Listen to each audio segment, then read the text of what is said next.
ஓம் சாந்தி. எல்லோரும் குஷியாக இருக்கீங்களா? 31/5/2026 அவ்யக்த முரளி.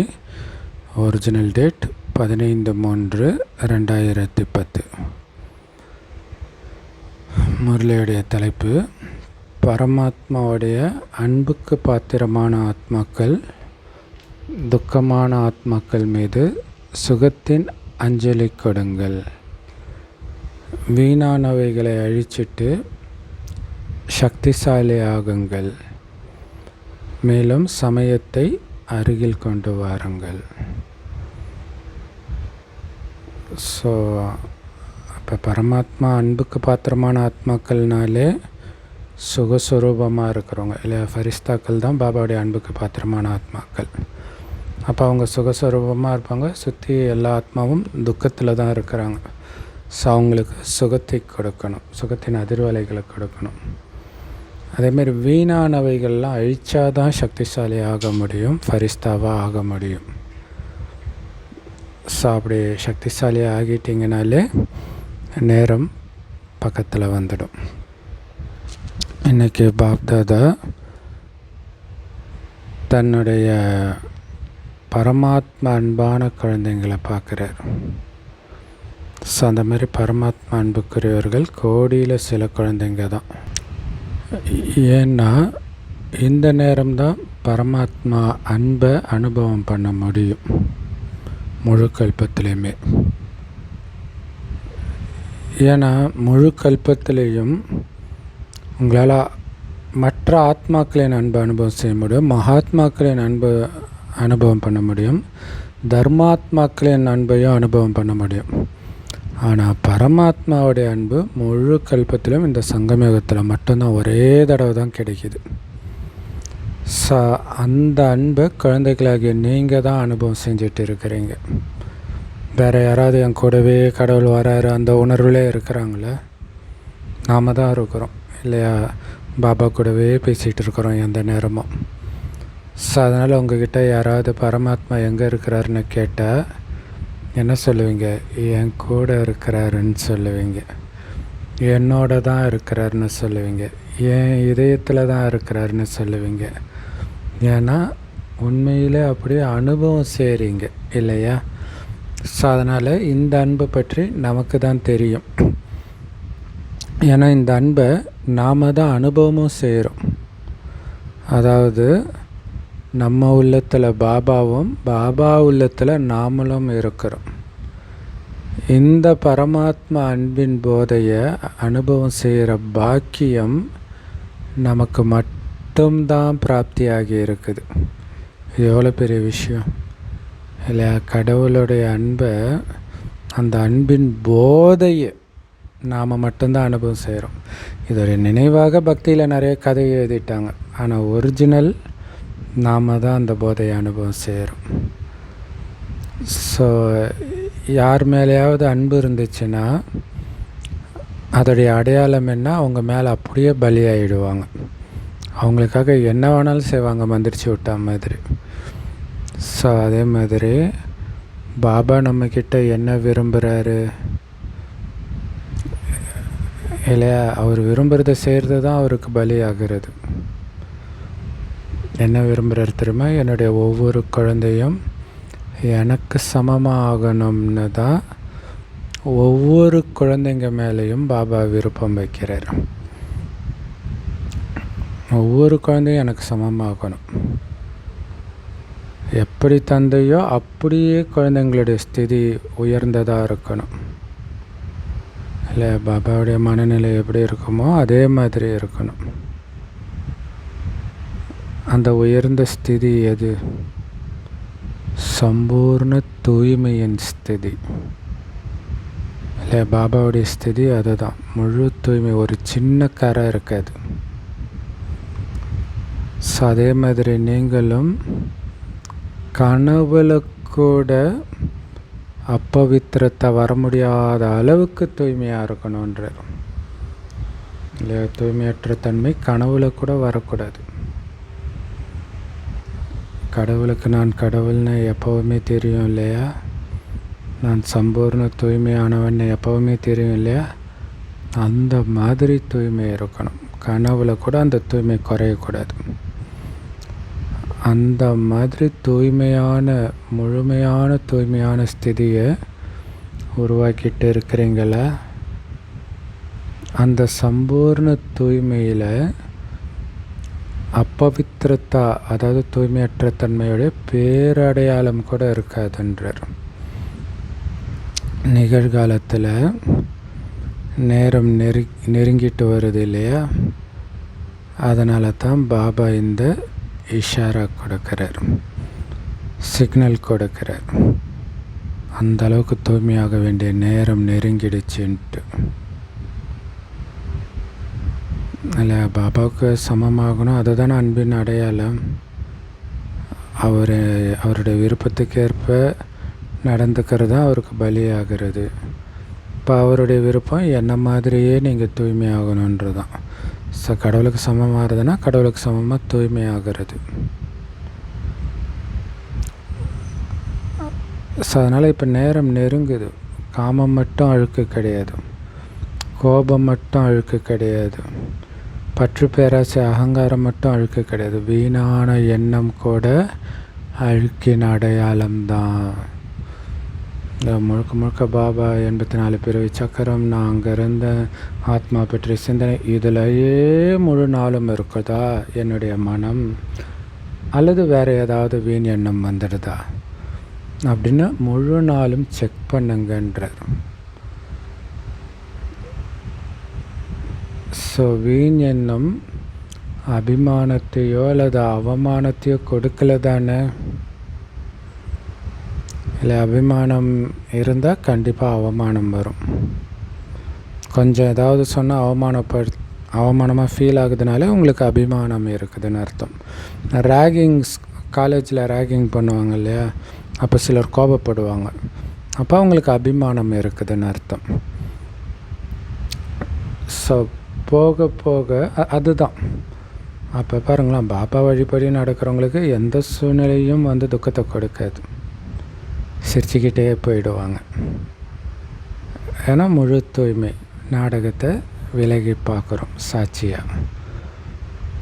போக போக பாபா கொடுத்துருக்கிற விசேஷத்தன்மைகளை உங்களுடையதுன்னு புரிஞ்சுக்கிட்டு அபிமானத்தில் வர்றது கூட வீண் எண்ணம் தான். இல்லை, இது பாபா கொடுத்த பிரசாதம். அதனால் என்ன மாதிரி ஞானம் சொல்ல யாராலையும் முடியாது, என்ன மாதிரி இந்த சேவை செய்ய யாராலையும் முடியாது அப்படி நினைக்கிறது கூட வீண் எண்ணம் தான்ற தேவையற்ற அபிமானம். இது பாபா கொடுத்த பிச்சை. அதனால தான் பைபிளில் திக்கு வாய் கொண்ட மோசஸை வச்சு கடவுள் ஞானத்தை கொடுப்பார். அப்போ எப்படி அது மோசஸுடைய மகிமைன்னு சொல்ல முடியும்? அப்போ என்னுடையதுன்னு நினைக்கிறது அசுத்த எண்ணம். நான் குறைஞ்சவன் கிடையாது, எனக்கும் தான் எல்லாம் தெரியும். ஸோ என்னுடைய இந்த எண்ணம் தான் உண்மையிலே யதார்த்தமானது, உயர்ந்தது. இந்த மாதிரி எனதுன்ற அபிமானத்தின் சங்கல்பம் கூட சூக்ஷ்ம அப்பவித்திரத்தாவின் அம்சம்னு சொல்கிறார். இல்லை, எனதுன்ற அந்த அபிமானத்தின் எண்ணங்கள் எல்லாமே சூக்ஷ்ம அழுக்கு உடைய அம்சம். நான் என்ன சாதாரணமானவனோ, அதை பாபா நான் சாதாரணமானவன் கிடையாதுன்னு புரிஞ்சுக்க சொல்லுவார். அது எதுக்குன்னா சாதாரண காரியம் செய்யக்கூடாது, உயர்ந்த காரியம் செய்யணுங்கிறதுக்காக. ஆனால் இங்கே சொல்கிறது எனக்கு ஏன் இதை கொடுக்கல, இப்போ நான் என்ன குறைஞ்சவனா, அந்த அர்த்தத்தில் நான் என்ன சாதாரணமான ஆளா, அப்படி அகங்காரத்தில் வர்றது.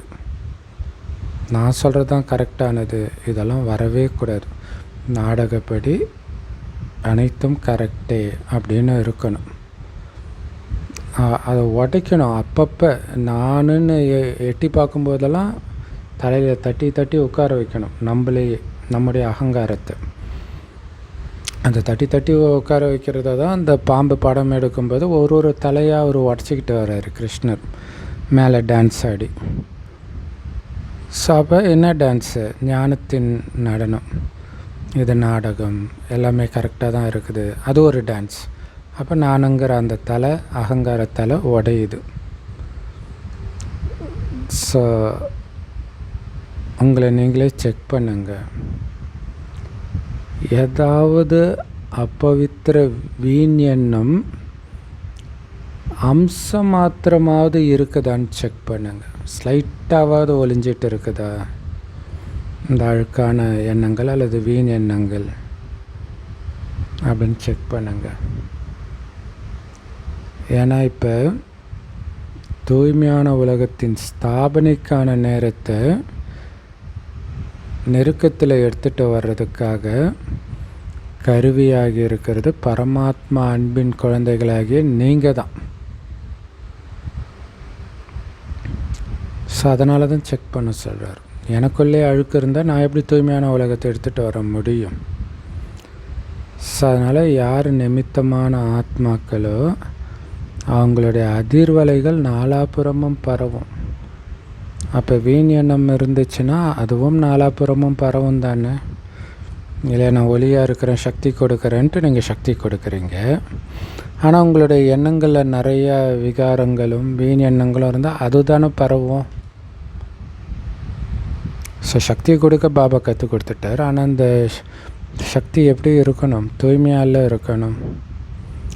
அதனால தான் பாபா செக் பண்ண சொல்கிறார்.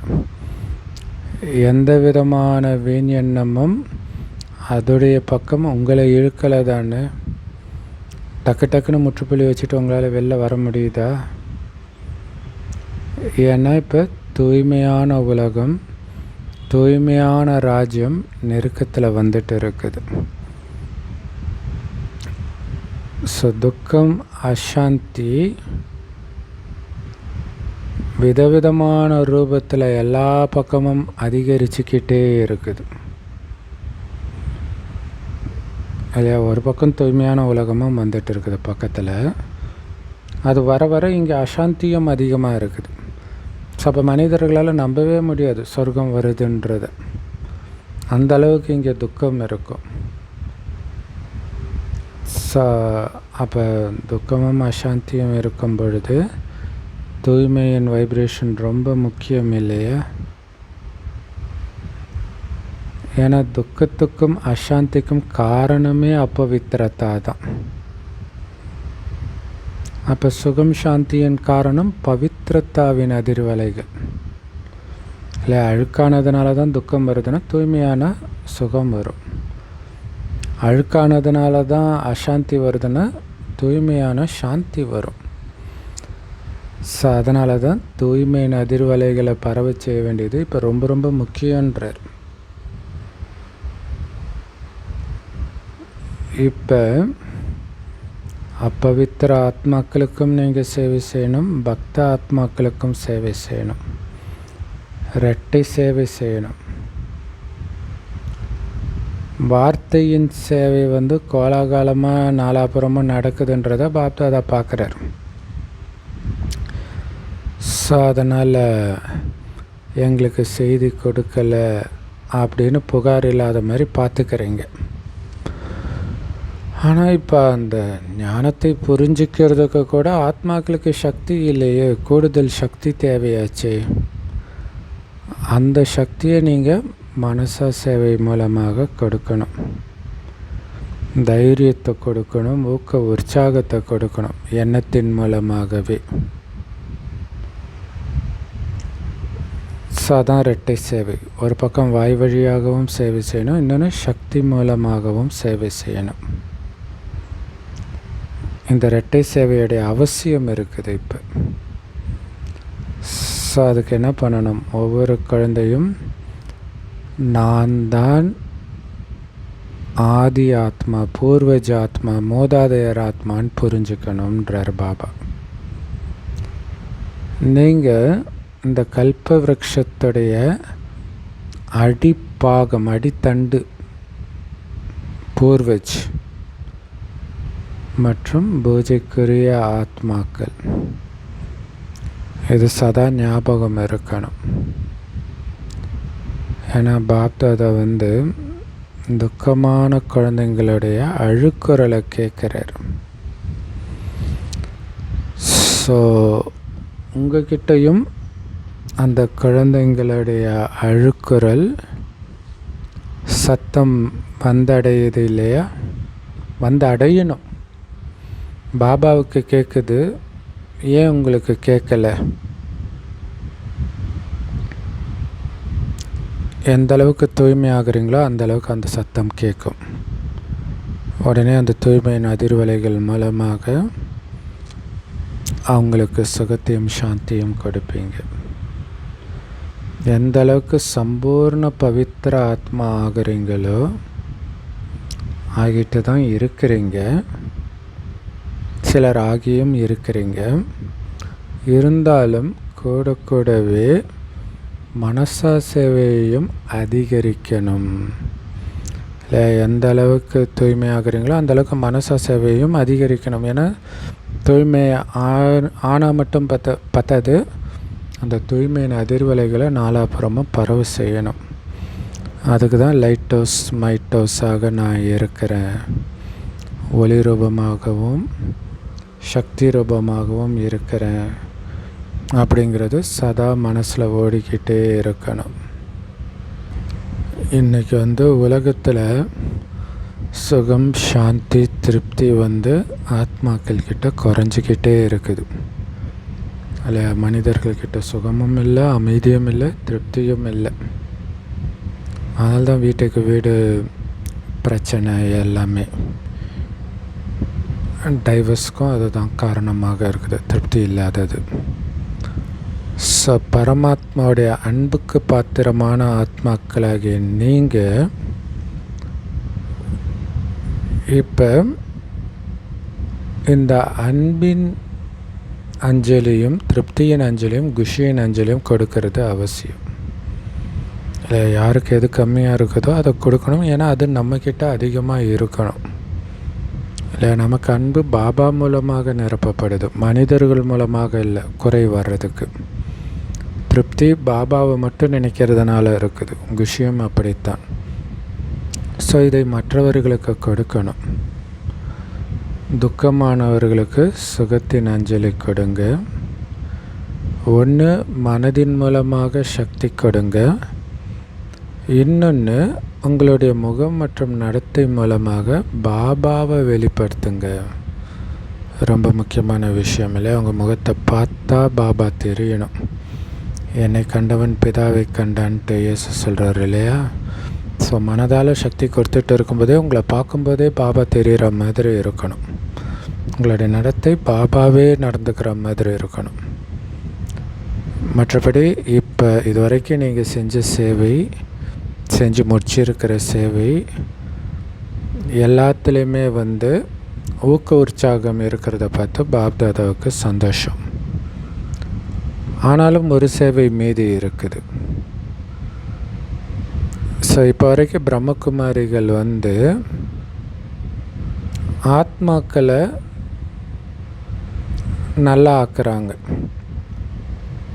ஸோ எதெல்லாம் அசுத்தமான விவகாரங்களோ அதிலிருந்தெல்லாம் விடுவிக்கிறாங்க. இளைஞர்களுக்காக அரசாங்கம் எதை விரும்புதோ அந்த சேவை ரொம்ப நல்லா பண்ணுறாங்க.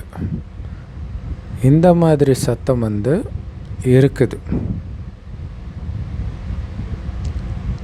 ஆனால் பாபா வந்துட்டாருன்ற சத்தம், பரமாத்மா வந்துட்டாருன்ற சத்தம், அந்த பரமாத்மாவே ஞானத்தை கொடுத்துட்டு இருக்கிறாருன்ற சத்தம், என்னோட அப்பா ஆஸ்தி கொடுக்கறதுக்கு வந்துட்டாருன்ற சத்தம்,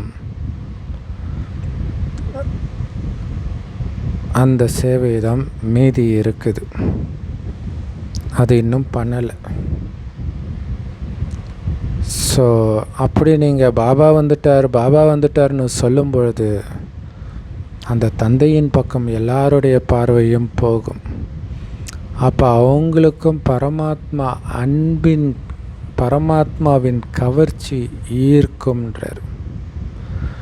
மற்றபடி இவங்க நல்லா இருக்குது, பிரம்மகுமாரிகள் நல்லா வேலை செய்கிறாங்கப்பா, அந்த சத்தம்லாம் முடிஞ்சிடுச்சு.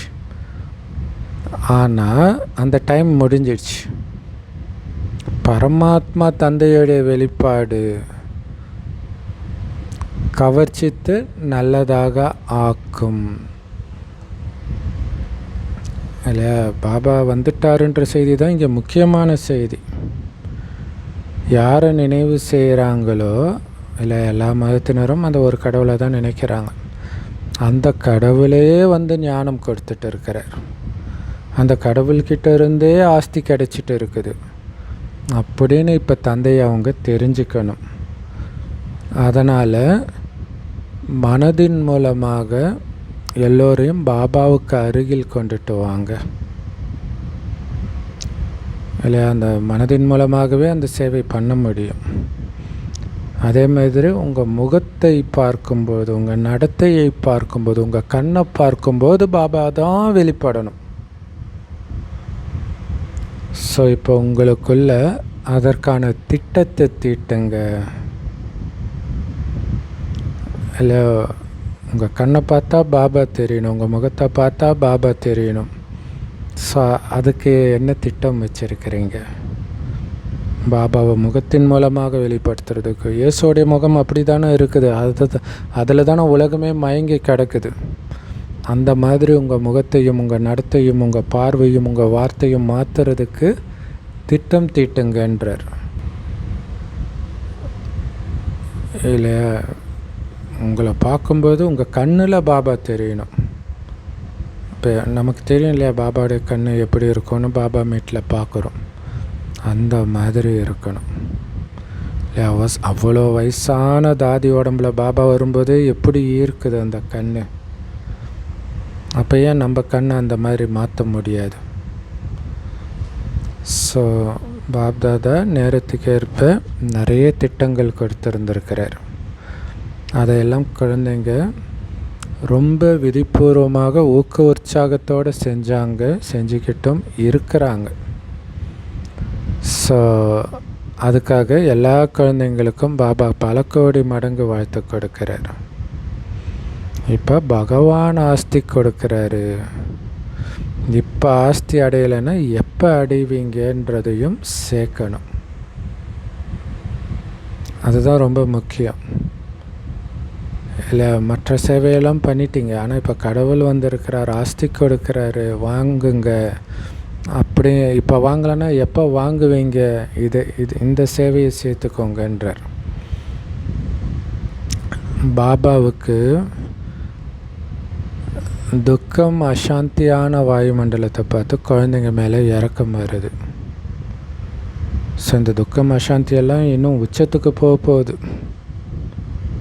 இது பாபாவுக்கும் தெரியும், குழந்தைங்களுக்கும் தெரியும் இல்லையா? நம்ம 2 பேருக்கு தான் தெரியும். இப்போ தான் பயப்படுறாங்க. எல்னினோ வருன்றாங்க, இது வருன்றாங்க, அது வருன்றாங்க. துக்கத்தின் உச்சத்துக்கு போகுதுன்னு நமக்கு தெரியும். ஏன்னா உச்சத்தை எட்டாமல் முடிவு வராது. அதனால் அந்த மாதிரி நேரத்தில் பகவான் ஆஸ்தி கொடுத்துட்டு இருக்கிறாரு அப்படின்னு வாயால் சொல்கிறது மட்டும் இல்லாமல் அனுபவம் செய்ய வைங்க. உங்களை பார்க்கும்போது கடவுளுடைய ஆஸ்தியை பெற்றவருன்றது அவங்களுக்கு தெரியணும். ஸோ கிறிஸ்தவர்கள் கடவுளால் ஆசீர்வதிக்கப்பட்டவர்னுவாங்க. ஸோ உங்கள் முகத்தை பார்க்கும்போது அது தெரியணும். அதுதான் ரொம்ப முக்கியமான விஷயம். நீங்கள் எல்லோரும் பாபாவுடைய பிரத்யக்ஷம் வெளிப்பாடு எப்போ ஏற்படும், எப்படி ஏற்படும்னு கேட்குறீங்க இல்லையா? ஸோ பிரம்மகுமாரிகள் பற்றி தெரிஞ்சுக்கிட்டாங்க. பிரம்மகுமாரிகள் நல்ல சேவை பண்ணுறாங்க, நல்ல விஷயத்தை கற்றுக் கொடுக்குறாங்கன்ட்டு. ஆனால் அந்த பிரம்மகுமாரிகளுக்கு கற்றுக் கொடுக்கறது யார்? அந்த பிரம்மகுமாரிகளின் வள்ளல் யார்? அதை தெரியப்படுத்தணும் இல்லையா? அதற்கான நேரத்தை அருகில் கொண்டுட்டு வரணும் இல்லையா? கலியுகத்தை முடிக்கணும் இல்லையா? முடிவை அருகில் கொண்டுட்டு வரப்போகிறது யார்? ஒவ்வொரு குழந்தையும் அதுக்கு நாம தான் கருவின்னு புரிஞ்சிருக்கிறீங்க தானே? இல்லை, நம்ம மூலமாக தான் எல்லாமே சொர்க்கத்தை படைக்கிறதா இருக்கட்டும், பழைய உலகத்தை முடிக்கிறதா இருக்கட்டும், எல்லாமே நடக்குது. இப்போ எல்லாத்துக்கும் கருவி நாம தானே? ஸோ பாபாவோ தன்னுடைய கடமையை தன்னுடைய குழந்தைங்களுக்கும் கொடுத்துருக்கிறார். அந்த பொறுப்பை குழந்தைங்க தந்தையை வெளிப்படுத்தணும். Son shows father. உங்களை பார்க்கும்பொழுது பாபா தெரிந்தால்தான் பிறகு காட்சி கிடைக்கும். அப்படியே பாபா மாதிரியே இருக்கணும் உங்களுடைய நடத்தை, பார்வை எல்லாமே. அதான் மகன் தந்தையை வெளிப்படுத்துவான். பைபிளில் ரொம்ப ஃபேமஸான வசனம் இது. ஸோ யாராவது பாபாவை தெரிஞ்சுக்கிட்டாங்க அப்படின்னா, நீங்கள் எல்லோரும் பாபாவை தெரிஞ்சுக்கிட்டு என்ன பண்ணீங்க? அவருடைய அறிமுகத்தை பெற்றீர்கள், அவரை தெரிஞ்சுக்கிட்டீங்க, குழந்தையானீங்க, ஆஸ்திக்கு அதிகாரி ஆக்கிட்டீங்க. இப்போ அந்த ஆஸ்தி அடையக்கூடிய ஆத்மாக்களுடைய வரிசை ஏற்படணும் இல்லையா? வரிசை இருக்கணும். அந்த வரிசை இப்போ தடைப்பட்டு இருக்குது. ஏன் தெரியுமா? ஏன்னா சில குழந்தைங்க இப்போ வரைக்கும் வீண் எண்ணங்களின் வரிசையில் நின்றுட்டு இருக்கிறாங்க. ஆஸ்தி அடையக்கூடிய வரிசையை விட்டுட்டு வீண் எண்ணங்கள் வரிசையில் போய் நின்றுட்டாங்க. இங்கே என்ன நடக்குது, அங்கே என்ன நடக்குதுன்ட்டு. இது ஏன் இப்படி நடந்துச்சு, இது என்ன இப்படி நடந்திருக்குது, இது எப்படி நடந்துச்சு, இதை முடிக்கிறதுலேயே நேரத்தை கொடுத்துட்டு இருக்கிறாங்க. ஆஸ்தியை எடுக்கிறதுக்கு நேரத்தை கொடுக்கறதுக்கு பதிலாக. ஸோ அதனால் வீண் விஷயத்தை அவங்க முடிக்கலை. அது முடிய மாட்டேங்குது. ஏன்னா அவங்க தான் அதுக்கு உரம் போட்டு வளர்க்குறாங்க. அப்போ வீண் விஷயம் உங்களை சக்திசாலி ஆக விடாமல் தடை ஏற்படுத்துது. சக்திசாலி ஆனால் தானே ஆஸ்தியை அடைய முடியும். ஸோ அதனால் பாப்தாதா இன்றைக்கி வீண் எண்ணங்களை முடிக்க சொல்கிறார். வீண் எண்ணங்களை முடிச்சிட்டு இப்பொழுதுலேருந்தே வீண் எண்ணங்களை முடியுங்க. அப்போ தான் சதா சக்திசாலியாக நீங்களும் ஆக முடியும், மற்றவர்களையும் ஆக்க முடியும். வீண் எண்ணம், நெகட்டிவ் எண்ணம் எதையுமே வர விடாதீங்க. ஸோ அதனால் சும்மா செய்தி கொடுத்தா மட்டும் பத்தாது. சக்திசாலி ஆகணும், சக்திசாலி ஆக்கணும். இல்லை, நீங்கள் சக்திசாலி ஆனீங்கன்னா சக்தியை கொடுத்து அவங்களையும் சக்திசாலியாக ஆக்குவீங்க அப்படின்னு பாபா நமக்கு தைரியம் கொடுக்கிறார். ஸோ வீணானவைகளுக்கு முடிவு நாள் கொண்டாடுங்க. செய்ய முடியுமா? ஏன்னா வீண் எண்ணங்கள் உங்களுக்கு நஷ்டத்தை தான் ஏற்படுத்துது, உங்கள் நேரத்தை தான் வீணாக்குது. உங்கள் முகத்தில் சதா காலமும் குஷியும் அதிர்ஷ்டத்தின் அனுபவத்தையும் ஏற்பட விடாமல் குறைவாக்கிடுது. வீண் எண்ணத்துக்கு எவ்வளோ பவர் பாருங்கள். இல்லை, நஷ்டத்தை ஏற்படுத்துது, உங்கள் நேரத்தை வேஸ்ட் பண்ணிடுது, நேரத்தை எடுத்துக்குது. அந்த எப்போவுமே முகத்தில் இருக்கிற குஷி காணாமல் பண்ணிடுது. அப்படின்னாலே வீண் எண்ணம் வந்துடுச்சு அப்படின்னு அர்த்தம்.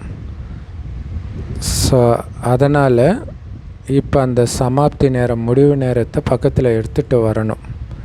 யாருக்காக எடுத்துகிட்டு வரீங்க? உங்களுக்காக தான் எடுத்துகிட்டு வரீங்க.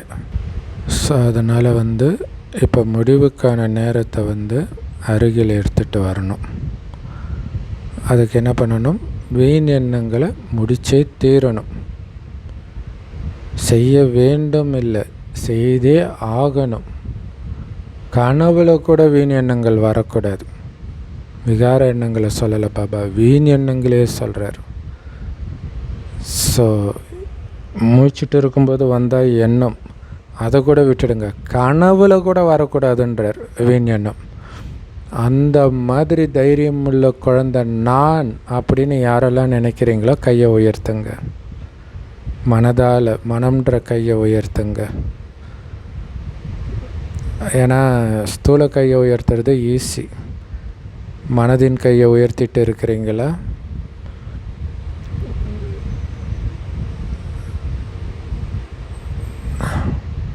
நீங்கள் எல்லோரும் வரப்போகிற புது உலகத்தில் 21 பிறவிகள் சதா மகிழ்ச்சியாக இருப்பீங்க.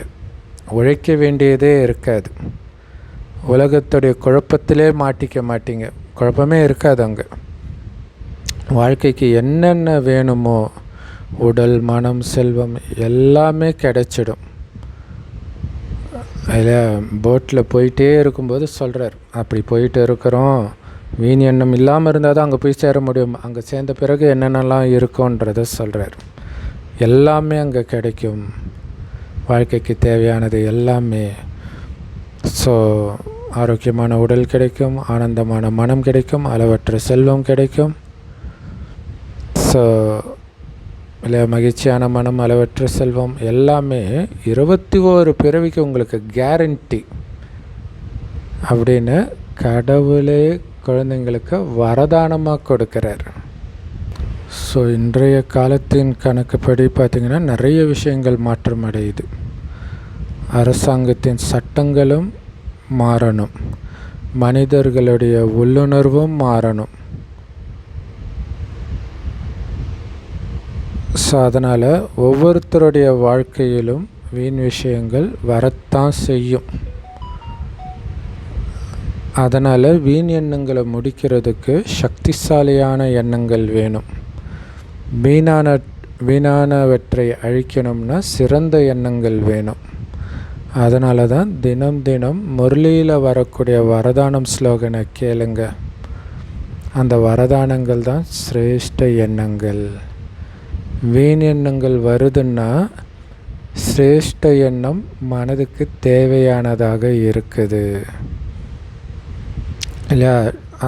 ஏதோ ஒன்றுத்தில் மைண்டு பிஸியாக இருக்கணும். உயர்ந்த எண்ணம் இல்லைன்னா தானாகவே வீண் எண்ணம் வந்துடும். ஏன்னா சுற்றி இருக்கிற விஷயமெல்லாம் வீண் எண்ணத்தை தானே உருவாக்குது, நம்ம பார்க்குறது கேட்குறதெல்லாம். அப்போ சிரேஷ்ட எண்ணத்தை மைண்டுக்குள்ளே ஓட்டிக்கிட்டே இருக்கணும். ஸோ மனம் காலியாக இருக்க முடியாது, ஏதாவது ஒரு எண்ணத்தை உருவாக்கிட்டு தான் இருக்கும். ஸோ அதனால் மனதுக்கு ஏதாவது ஒரு சங்கல்பம் தேவைப்படுது. அதனால் வீண் எண்ணங்களை உயர்ந்ததாக மாற்றணும் அப்படின்னா அதுக்காகத்தான் வரதானத்திலும் ஸ்லோகன்லையும் வரக்கூடிய வார்த்தைகள் உங்கள் மனதை மாற்றுவதற்கு தேவைப்படுது இல்லை? ஸோ அன்றைக்கி ஃபுல்லாக ஜென்ரலாக இந்த சக்கரம் தான் இருக்கும் பெரும்பான்மையான சாக்கார முறையில். ஸோ அதுக்கு தான் வரதானம் ஸ்லோகன் கொடுக்குறாங்க. அது ரொம்ப பவர்ஃபுல்லாக இருக்கும். வரதானம் ஸ்லோகன் அவிக்த இஷாரா. ஸோ அது அன்றைக்கி ஃபுல்லாக மைண்டில் ரீகலெக்ட், அதாவது அசை போட்டுக்கிட்டே இருக்கணும்.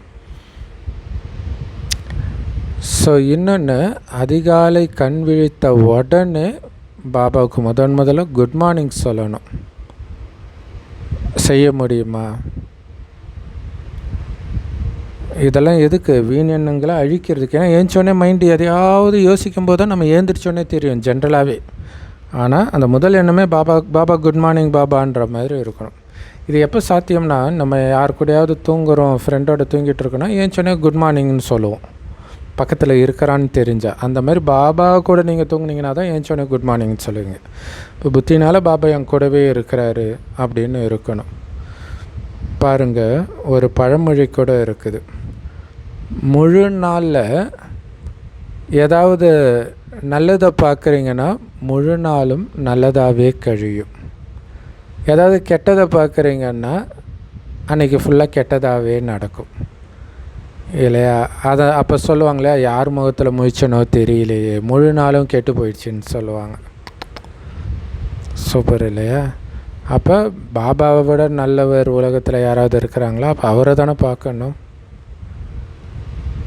ஸோ நல்லதிலும் நல்லவர் சிவபாபா தான். அவர் மேலே அன்பு இருக்குது தானே. ஸோ அதனால் இப்போ பக்தியில் போய் தெய்வத்துடைய சிலையை பார்ப்பாங்க அல்லது கையை பார்ப்பாங்க. மொத்தத்தில் வேறு எதையும் பார்க்கக்கூடாது, கடவுளை பார்க்கணுன்றது தான் அதோடைய விஷயம் இல்லை. கையில் என்னது, கைரேகை, தன்னுடைய அதிர்ஷ்டத்தை பார்க்குறது, அது பாபாவை பார்க்கும்போது தான் உருவாகும். ஸோ அதனால் கண் திறந்த உடனே Shiv Baba good morning. So night தூங்க போய் கண்ணை மூடும்போது சிவபாபா குட் நைட் அப்படின்னு சொல்லுங்கள். இப்போ நாள் ஃபுல்லாக அவர் கூடவே இருக்கணும். அப்போ தான் இது சாத்தியம். இது ஈஸி தானே. ஸோ அதனால் முழு நாளும் உங்களுக்கு ரொம்ப நல்லாவே இருக்கும். சுப எண்ணங்கள் எழுப்புனீங்க இல்லையா, வரதானமும் கேட்குறீங்க. ஸோ அப்போ வரதானத்தின்படி நடக்கணும் இல்லையா. உங்கள் மேலே பாப்தாதாவுக்கு அன்பு இருக்குது. ஸோ அதனால தான் இவ்வளோ யுக்திகளை சொல்கிறார். அதன்படி நீங்கள் நடந்தீங்கன்னா நீங்கள் முன்னேறிக்கிட்டே இருப்பீங்க. உங்களுடைய இந்த வாழ்க்கையே ரொம்ப குஷியாக அனுபவமாகும். ஒருபோதும் துக்கத்தின் அலையே வராது இல்லையா. வீணெண்ணம் வரக்கூடாது.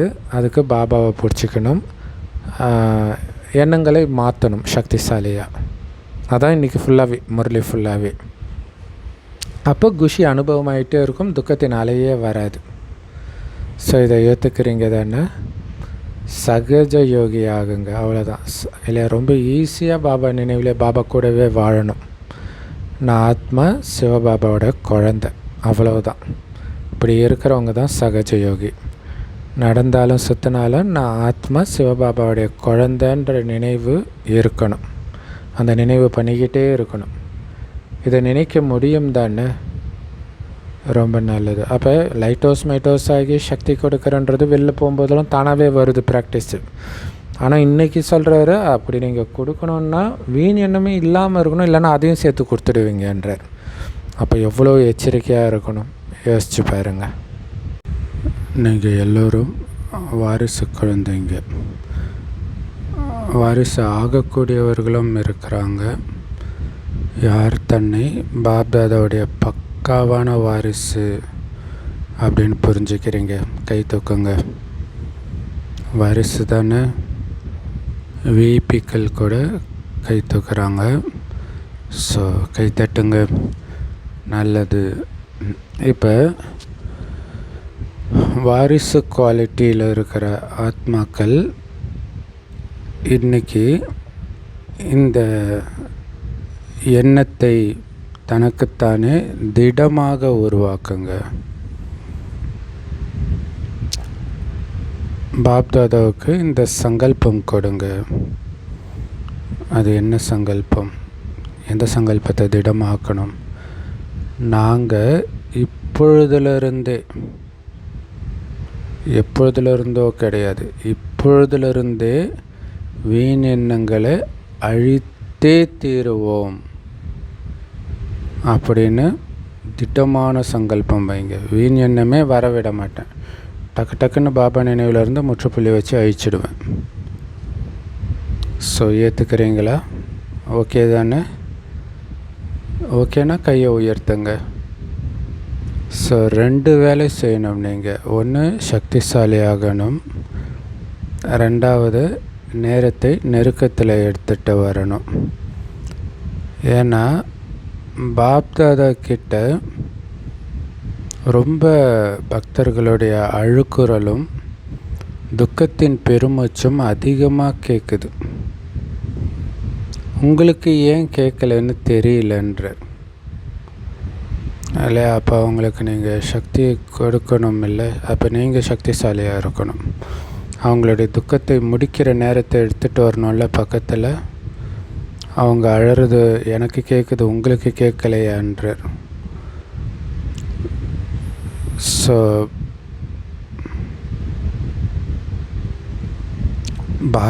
பாப்தாதாவுக்கு இந்த மாதிரி துக்கத்தில் இருக்கிறவங்களுடைய அழுகுரல் கேட்டுக்கிட்டே இருக்குது அப்படின்னா நீங்கள் பாப்தாதாவுடைய வாரிசுன்னு உங்களை நினைக்கிறீங்க. பாபாவுடைய ஆஸ்தியை அடைபவர்களாக இருக்கிறீங்க. அப்போ மற்றவர்களுக்கும் இந்த ஆஸ்தியை அடைய வைக்கணுன்ற கருணை வரணும் தானே. நீங்கள் துக்கத்திலேருந்து விடுபட்டுட்டீங்க பாபாவுடைய வழிகாட்டுதல் படி. அப்போ நீங்களும் மற்றவர்களை துக்கத்திலேருந்து விடுபட வைக்கணும் தானே, அந்த கருணை வரணும் தானே, ஆஸ்தியையும் அடைய வைக்கணும் தானே. ஏன் உங்களுக்கு கருணை வர மாட்டேங்குது? வைராக்கியம் இருக்கணும், எல்லையற்ற வைராக்கியம். அதேமாதிரி இரக்கமும் வரணும். புத்தியை எல்லாத்துலேருந்தும் விடுபட்டு வச்சுருக்கணும்.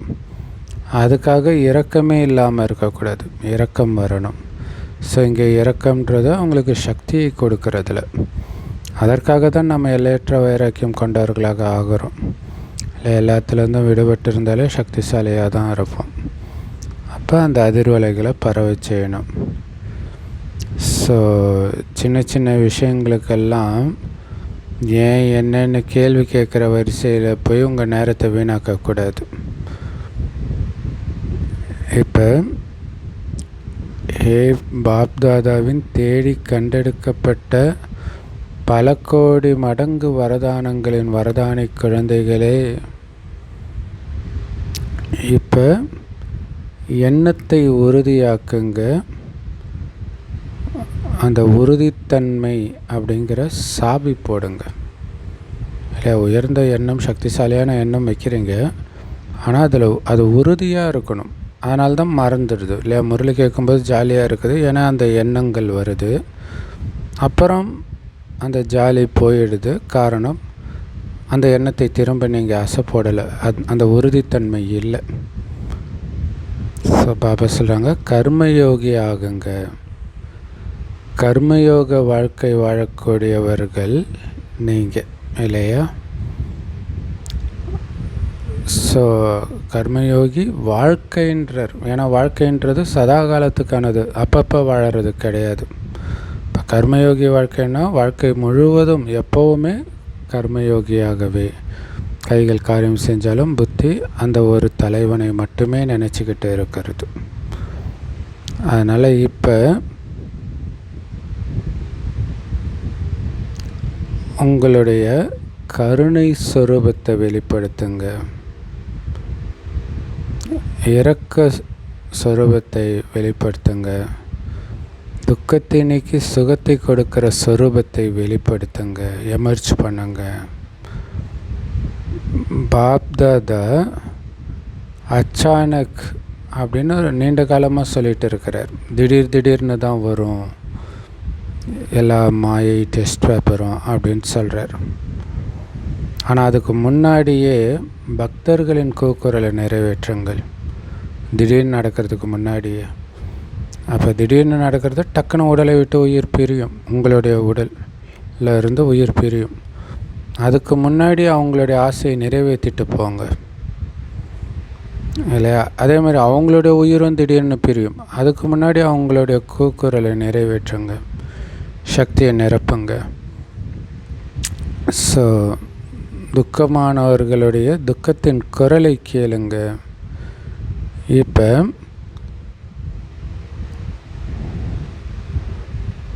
ஒவ்வொருத்தரும் சின்ன குழந்தையாக இருந்தாலும் சரி, பெரியவங்களாக இருந்தாலும் சரி, எல்லாமே உலகத்தை மாற்றம் செய்பவர்கள் தான். உலகத்தின் துக்கத்தை நீக்கி சுகத்தை கொடுப்பவர்கள் தான். சுகமான உலகத்தை எடுத்துகிட்டு வர்றதுக்கு பொறுப்பானவர்கள் தான் அப்படின்னு புரிஞ்சுக்கணும். எந்த வயதினராக இருந்தாலும், எத்தனை வருட பாபா குழந்தையாக இருந்தாலும் சரி. ஸோ பாப்தாதா கூட எது வரைக்கும் வந்துட்டு போயிட்டு இருப்பார். சூக்ஷ்மவதனத்துலேருந்து இந்த ஸ்தூலவதனத்துக்கு எது வரைக்கும் வந்துட்டு போயிட்டு இருப்பார். அதனால் எல்லாமே திடீர்னு நடக்கும் இல்லையா. பாபாவும் இங்கே வர்றது நின்றுடுச்சு, எதிர்பார்க்கல யாரும் இல்லையா. குல்ஜாத் அதுக்கப்புறம் வேறு யார் உடம்புலையாவது வருவார்னு எதிர்பார்த்தோம், வரலை. ஸோ முன்னாடியே சொல்ல மாட்டார், திடீர்னு தான் நடக்கும். ஸோ இப்போ வாரிசு குவாலிட்டியில் இருக்கக்கூடிய குழந்தைங்களை ஆஸ்தி பெற வைங்க இல்லையா. அதற்கு தேவையான சக்தியை கொடுங்க. இப்போ கருணை கொண்டவருடைய பாகத்தை நீங்கள் நடிக்கணும். அந்த கருணை இருந்தால் தான் சக்தி கொடுக்க முடியும். அந்த கருணை இருந்தால் தான் உங்களை சக்திசாலியாக ஆக்கிக்குவீங்க. சக்திசாலி ஆக்கணுன்னா வீண் விஷயங்களே மைண்டில் வரக்கூடாது, பார்க்கவோ கேட்கவோ கூடாது வீண் விஷயங்களை. ஸோ அதனால் திடீர்னு நடக்கணுன்னாரு பாபா. அது எப்போ தான் நடக்கும்லாம் நினைக்காதீங்க, திடீர்னு நடக்கும். ஆனால் அதுக்கு முன்னாடியே வீண் விஷயங்களெல்லாம் முடிச்சே ஆகணும். ஸோ பார்ப்போம், கொஞ்சம் கொஞ்சமாக முடிக்கணும் அப்படி நினைக்காதீங்க. பாப்தாதா ரிசல்ட்டு பார்த்தார். எல்லாருடைய கர்மங்களின் விளைவுகளை சோதனை செஞ்சார். முயற்சியின் வேகத்தை சோதனை செஞ்சார். பொக்கிஷங்களின் சேமிப்பு கணக்கு எவ்வளோ ஆகியிருக்குதுன்னு சோதனை செஞ்சார். ரிசல்ட்டில் என்ன பார்த்தார்? நமக்கே தெரியும் இல்லையா, நம்ம என்ன கர்மம் செஞ்சுருப்போம், முயற்சியுடைய வேகம் எப்படி இருக்குது, எவ்வளோ பொக்கிஷத்தை சேமிச்சிருப்போன்ட்டு. ஸோ கேட்குறாரு பாப்தாதா, ரிசல்ட்டில் என்ன பார்த்துருப்பார்? சேமிப்பு செய்கிறதுக்கான முயற்சியை நல்லாவே பண்ணுறீங்க,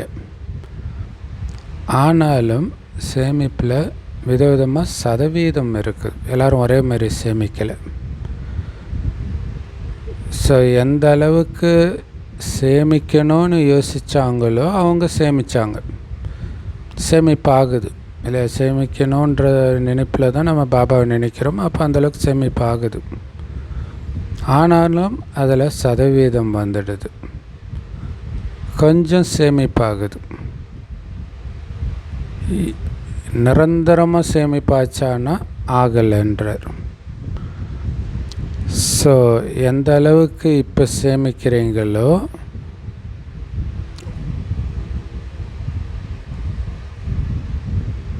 சதா காலத்திற்கு சேமிக்கிறதுல வித்தியாசம் இருக்குது இல்லையா? இப்போ சதாகாலம் சேமிக்கலை, அப்பப்போ சேமிக்கிறீங்க.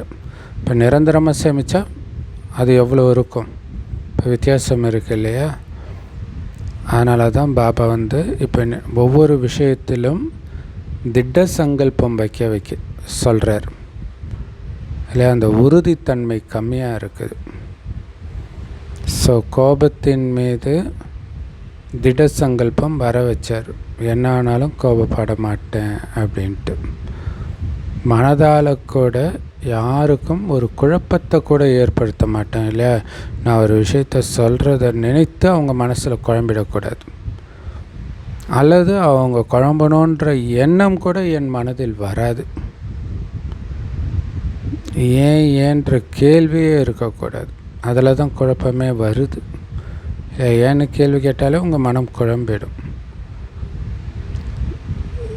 ஸோ சில குழந்தைங்க வாய் மூலமாக எந்த குழப்பத்தையும் ஏற்படுத்தலை, அதில் கட்டுப்பாடாக இருந்தாங்க நல்லாவே. ஆனால் மனதில் கொஞ்சம் குழப்பம் வருது. ஸோ அதை நீக்கிறதுக்கான முயற்சி செஞ்சுட்டு இருக்கிறாங்க. இருந்தாலும் அதை நீக்கணுங்கிற கவனம் போச்சுன்னு பாப்தாதாவுக்கு சந்தோஷம் இல்லை, அதில் கவனம் வச்சாங்க அப்படின்ட்டு. மனசுலேயும் வீண் எண்ணம் வரக்கூடாதுங்கிறதுல கவனம் வச்சாங்க. ஸோ அப்படி வீண் எண்ணத்தினால எனக்கு தான் நஷ்டம்னு புரிஞ்சுக்கிட்டாங்க இல்லை. அதை தான் பாபாவுடைய முரளியோடைய மேஜிக். கேட்க கேட்க வீண் எண்ணங்களை நினைக்க நம்ம நேரம்தான் வேஸ்ட் ஆகுது, நமக்கு நஷ்டமாகுது. ஸோ இதை புரிஞ்சுக்கிட்டீங்க இல்லையா? எல்லா குழந்தைங்களுக்கும் பாபா ஒரு சூப்பரான வரதானம் கொடுக்குறார். என்ன அப்படின்னா, எப்போவுமே குஷியாக இருக்கணும், குஷியை மற்றவர்களுக்கும் பகிர்ந்து கொடுக்கணும்.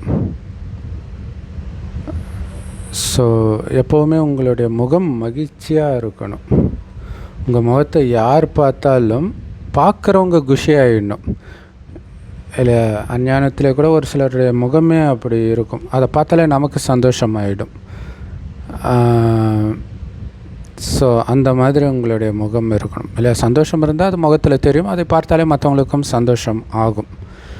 அதனால தான் அந்த கோயில் சிலைகள் அதை பார்த்த உடனே மனிதர்கள் சந்தோஷமாகறாங்க. ஸோ எப்படிப்பட்டவராக வேணாலும் இருக்கட்டும், ஆனால் உங்கள் முகத்தின் மகிழ்ச்சியை பார்த்த உடனே அவங்களும் மகிழ்ச்சி அடையணும், எப்படிப்பட்டவர்களையும் மகிழ்ச்சி அடைய வைக்கணும். ஸோ இந்த வரதானம் பாபா எல்லாருக்கும் கொடுக்கிறார். உங்களுடைய முகம் ஒருபோதும் வாடி போகக்கூடாது. ஒருவேளை நீங்களே வாடி போனீங்கன்னா உலகத்துடைய நிலை என்ன ஆகும் அப்படின்னு சொல்கிறார். ஸோ இது ஒரு பழைய சிவாஜி பாட்டிலே வரும். அவங்க மருமகள் சிவாஜி அழறதை பார்த்து கேட்பாங்க, காஞ்சி போன பூமி வற்றாத நதியை பார்த்து ஆறுதல் அடையும், துன்பப்படுறவங்களும் அவங்களுடைய கவலையை தெய்வத்துக்கிட்ட முறையிடுவாங்க, அந்த தெய்வமே கலங்கினா என்ன ஆகும் அப்படின்ட்டு. அதை தான் பாபா சொல்கிறார், உலகத்தின் தெய்வம் நீங்கள் தானே, நீங்களே வாடி போனீங்கன்னா உலகத்துடைய நிலைமை என்ன ஆகும் யோசித்து பாருங்கள் இல்லையா. உங்களுடைய மகிழ்ச்சியை பார்த்து தான் அவங்களே மகிழ்ச்சி அடைவாங்க, உங்கள் மகிழ்ச்சியான முகத்தை பார்த்து தான் அவங்க ஆறுதல் அடைவாங்க, மகிழ்ச்சியும் அடைவாங்க. ஸோ அதனால் என்ன வேணாலும் நடக்கட்டும், அதனால தான் எல்லாத்துலேருந்து கட்டாயம் வெளில வர சொல்கிறார் இல்லையா. அந்த பந்தனம் இது தானே உங்களுக்கு துக்கத்தை கொடுக்குது, அதனால தான் பந்தனத்தை உடச்சிட்டு வெளில வாங்க, வெறும் சேவைக்கான சம்பந்தம் மட்டுமே. நீங்கள் சதா மகிழ்ச்சியான முகத்தோடும் மகிழ்ச்சியான நடத்தையிலும் இருக்கணும், மற்றவர்களையும் மகிழ்ச்சியான நடத்தையில் இருக்க வைக்கணும். ஸோ இதுக்கு பேர் தான் தீவிர புருஷார்த்தம்ன்றார். என்னானாலும் அந்த சிரித்த முகம் மாறக்கூடாது, உண்மையிலே மனசாலேயே அந்த மகிழ்ச்சி இருக்கணும். அதுதான் அம்மா செத்தாலும் அல்வா சாப்பிடணுன்றார். இல்லை ஒருத்தருக்கு மிகப்பெரிய இழப்பு தாயின் இழப்புன்னுவாங்க, அது கூட உங்களுடைய மனசை சலனப்படுத்தக்கூடாது. அந்த மாதிரி தீவிர புருஷார்த்தம் செய்கிற குழந்தைங்களுக்கு பாப்தாதாவுடைய அன்பு நினைவுகள் மற்றும் நமஸ்காரம். வரதானம், உங்களுடைய தோற்றத்தின் மூலமாகவே அப்பா மற்றும் டீச்சருடைய குணங்களை வெளிப்படுத்தக்கூடிய அனுபவி மூர்த்தி ஆகுங்கள். அதுக்கு விளக்கம், உங்களுடைய உண்மையான நிலையில் நிலைக்கணும், அதுக்கு பேர் தான் நினைவு யாத்திரை. நான் யாராக இருக்கிறேன், எப்படிப்பட்டவனாக இருக்கிறேன்றதில் நிலைச்சிருங்கன்ற இல்லையா. நான் பாபாவுடைய குழந்தையாக அமைதி சொரூபமாக தூய்மையின் சொரூபமாக இருக்கிறேன், அதிலே நிலைச்சிருக்கணும். அதுதான் நம்மளுடைய உண்மையான நிலை. இந்த உண்மையான சொரூபத்துடைய நம்பிக்கை மற்றும் பலமுறை வெற்றியடைந்த நினைவின் மூலம் சதா போதைன்ற ஸ்திதியின் கடலில் ஆடிக்கிட்டே இருப்பீங்கன்றார். இல்லை, இதுதான் என்னுடைய உண்மையான ஸ்வரூபம், அந்த ஆனந்த ஸ்வரூபம், அமைதி ஸ்வரூபம், தூய்மையின் ஸ்வரூபம் தான் உண்மையான ஸ்வரூபன்ற அந்த நம்பிக்கையிலும் கல்பமாக நான் வெற்றி அடைஞ்சிருக்கிறேன், அந்த போதை இருக்கணும். பாபா சொல்கிறார், கடைசி நேரம் எப்படி இருக்குன்னா, நேற்று நான் நாராயணனாக இருந்தன்ற உணர்வு வந்துருமோ. அந்த பயிற்சி பண்ண இப்போ அதை எடுத்துகிட்டு வர்றது எவ்வளோ கஷ்டமாக இருக்குது. சும்மா நினச்சி தான் பார்க்குறோம். ஜஸ்ட்டு நான் நாராயணனாக தானே இருந்தேன், அப்படியே நாராயணனாக தூங்கி அப்படி எழுந்திரிச்சா மாதிரி இருக்குமா. இல்லை, நேற்று உண்மையிலே நாராயணனாக இருந்து நைட்டு தூங்கிட்டு எழுந்திரிச்சா எப்படி இருக்கும், ஏன் சொன்னே நாராயணன் ஞாபகம் வரும்ல, அப்படி இருக்குமா. ஸோ இந்த போதையிலே எப்போவுமே மூழ்கி இருங்க, இந்த மனநிலை அப்படின்ற கடலில் ஆடிக்கிட்டே இருங்க அப்படிங்கிறார். சுகத்தை வழங்குகிற வள்ளலுடைய குழந்தைங்க நீங்கள். உங்ககிட்ட எப்படி துக்கத்தினாலே வர முடியும்? இல்லை, நீங்கள் உலகத்துக்கே சுகத்தை கொடுப்பவர், உங்களுக்கு எப்படி துக்கம் வர முடியும்?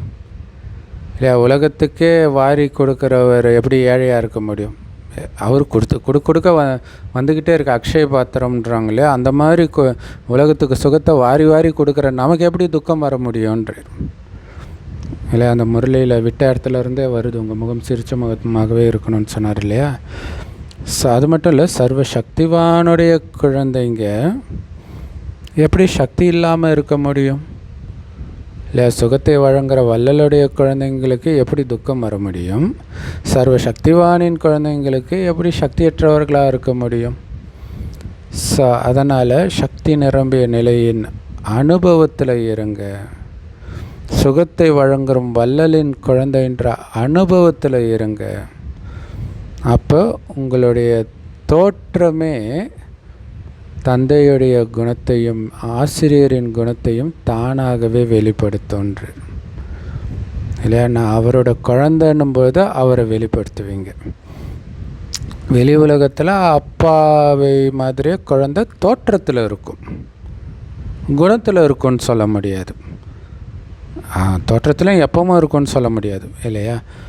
ஆனால் இங்கே அப்படியே உங்களுடைய குணம் அப்படியே பாபா வெளிப்படுத்துகிற மாதிரி அந்த சுகத்தை கொடுக்கறது, சக்தியை கொடுக்கறது. அதுக்கு நீங்கள் எப்போவுமே சுகஸ்வரூபமாக, சக்தி ஸ்வரூபமாக இருக்கணும் அப்படின்னு சொல்கிறார். சூப்பரான வரதானம்.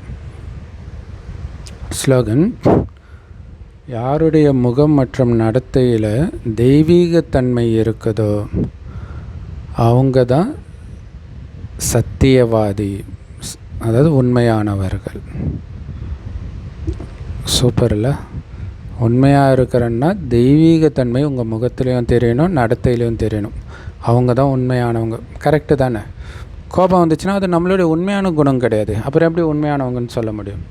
காமம் வந்துச்சுன்னா அது உண்மையான குணம் கிடையாது, அப்போ எப்படி உண்மையானவங்கன்னு சொல்ல முடியும்? அப்போ அந்த தெய்வீகத்தன்மை, அந்த தூய்மை, அந்த சுகம், சாந்தி உங்கள் முகத்திலும் நடத்தையிலும் நிரம்பி இருந்தால் தான் நீங்கள் உண்மையானவர்களாக இருக்கிறீங்கன்னு அர்த்தம். பவர்ஃபுல்லான ஸ்லோகன். அவ்யக்தேஸ்வரா: சதா ஆடாத அசையாத இயக்கிற ஸ்திதியின் அனுபவம் செய்யுங்கள். குழந்தைகளாகிய நீங்கள் உங்களுடைய புருவமத்தின்ற ஆசனத்தில் அழிவற்ற மூர்த்தியாகி நிலைச்சிருந்தீங்கன்னா, அதாவது அழிவற்ற ஆத்மா அப்படின்னு நிலைச்சிருந்தீங்கன்னா, ஏக்ரஸ்திதியின் ஆசனத்தில், மேலும் பாப்தாதாவுடைய உள்ளம்ன்ற ஆசனத்தில் எப்போவுமே வீற்று இருக்க முடியும். இல்லை, எப்போவுமே இங்கே நான் ஆத்மா, அழிவற்ற ஆத்மான்ற உணர்விலே இருந்தால் மனம் ஒரே சீரான நிலையில் இருக்க முடியும். எப்போவுமே பாபாவுடைய இதயத்தில் வாசம் செய்ய முடியும். எப்போ இந்த தெய்வீக குழுவில் அந்த மாதிரி இயக்கிற ஸ்திதி, அதாவது ஒரே சீரான மனநிலை வெளிப்படையான ரூபத்தில் சாட்சாத்காரம் ஆகுதோ, அப்போ தான் பாபாவுடைய வெளிப்பாடு நெருக்கத்தில் வரும். அதுக்காக ஒவ்வொருத்தரும் பாப்தாதாவுக்கு சமமாக சமஸ்காரத்தில் ஆக வேண்டி இருக்கும் அப்படிங்கிறார். இல்லை, பாபாவுக்கு உடம்பு கிடையாதுல்ல, வெறும் ஆத்மாவை தானே இருக்கிறாரு. அதனால தான் ஒரே சீரான மனநிலையில் இருக்கிறார், எல்லாத்துலேருந்தும் விடுபட்டு இருக்கிறார். அதே நேரத்தில் கருணை கொண்டவராக இருக்கிறார். அதே மாதிரி நாமளும் கருணை தீபமாக புருவ மத்தியில் இருந்தால் அந்த ஒரே சீரான மனநிலையை எடுத்துகிட்டு வர முடியும். அப்போ பாபாவுடைய இதயத்தில் இருக்க முடியும். இதோடைய நினைவில் தான் மகாலட்சுமி விஷ்ணுவுடைய நெஞ்சில் வாசம் செய்கிறேன்ட்டாங்க.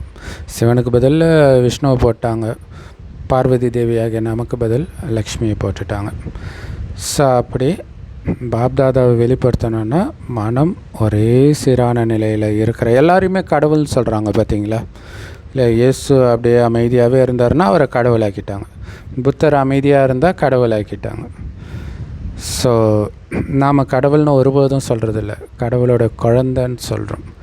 எங்களை கடவுள் வளர்க்குறாரு ஞானத்தை கொடுத்து அப்படின்னு சொல்கிறோம். அப்போ அவரை வெளிப்படுத்தணுன்னா உலகத்துடைய துக்கத்தின் உச்சம் உபத்திரவ நாட்கள்ன்றாங்களே, அப்போ அந்த அமைதி இருக்கணும்.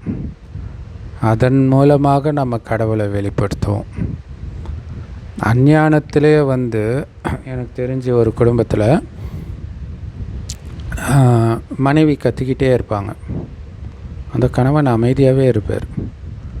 அக்கம் பக்கத்தில் எல்லாரும் சொல்லுவாங்க, அப்பா அந்த மனுஷன் தெய்வம்ப்பா, வேறு ஒருத்தனாக இருந்தால் இவங்களோட குடும்பம் நடத்த முடியாது அப்படின்னுவாங்க.